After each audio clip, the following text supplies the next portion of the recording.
Well, hello, my choir peeps and homies. How's it going? Just giving you a video today for today's lesson. Unfortunately, you can't hear me sing for today's lesson. You'll be listening to someone else sing and doing what they're doing, but that's okay. So let's see here. What's going on with us right now? I should have thought this through before starting the video, but you know, I only ever do one take.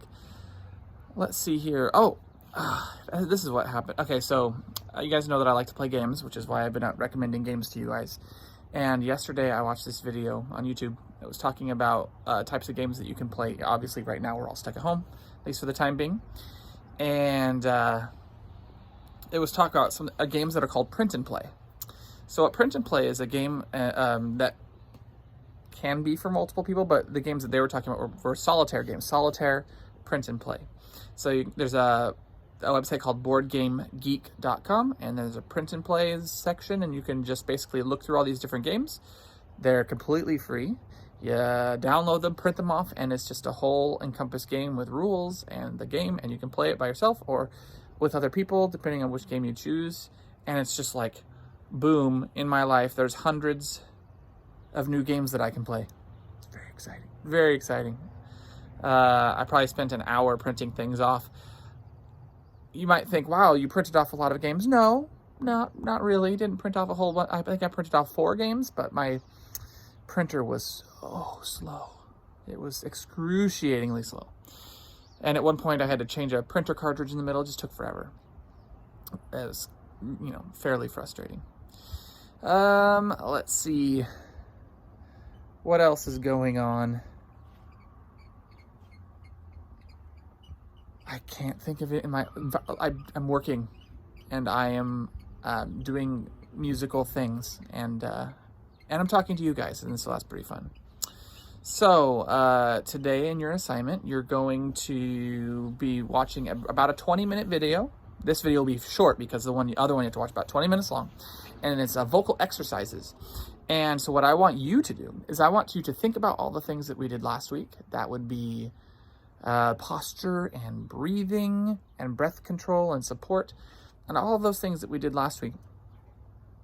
But this time, I want you to do it. I want you to apply all those things with these new exercises. So I want you to be standing, and I want you to do all the things this guy is doing. Now, it would be awesome and really cool if you could do this thing once a day. So your choir time, whatever you decide is going to be your choir time, all you have to do is turn on this video and sing along. And it's just simple warm-ups. It's basically a long series of warm-ups that you go up and down with your voice, and you're practicing your singing.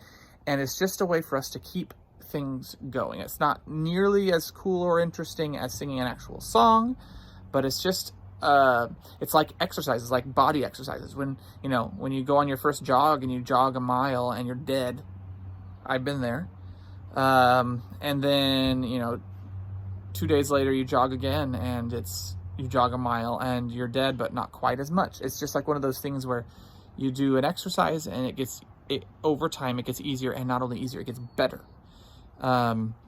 And that's what we want here. So we've laid the foundation of posture and breath support and control, and now we're going to actually start doing some vocal exercises.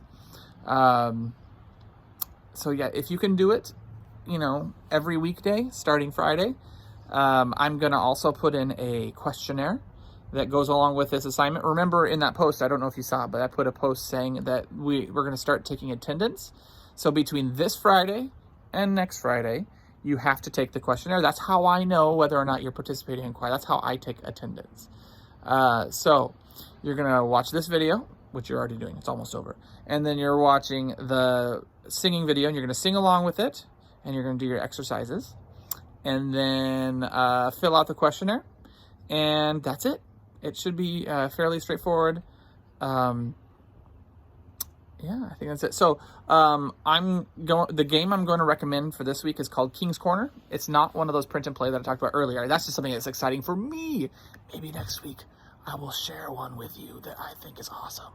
But This game this week is called King's Corner, and King's Corner is basically a way, someone figured out a way to make Solitaire, the game Solitaire that you play by yourself, into a multiplayer game. So you can play with 2, 3, 4 people playing Solitaire. It's called King's Corner. It has all the same rules, basically, like the same functions of, you know, playing a red card on top of a black card and alternating and all that kind of stuff, moving the cards in piles. All that stuff is still around, but now they've made it so that it's multiplayer. So find a friend or a family member that you're okay hanging out with and play King's Corner. I will have the rules attached here on this document. Okay, I miss you guys. I wish we were still together and here in a room or wherever together. Oh, one other thing before we go. The Google Meet. So we're talking about doing a Google Meet. There has not been much of a response to doing a Google Meet. I think I maybe had 5 or 6 people say they wanted to do a Google Meet, which for me is not even enough to play the game. So I'm going to put the question again. I'm going to put the question one more time into the Google document, into the Google form, the questionnaire. And if we get bigger response, then we might schedule one for next week. Okay, I hope it happens. Okay, see you guys later. Bye-bye.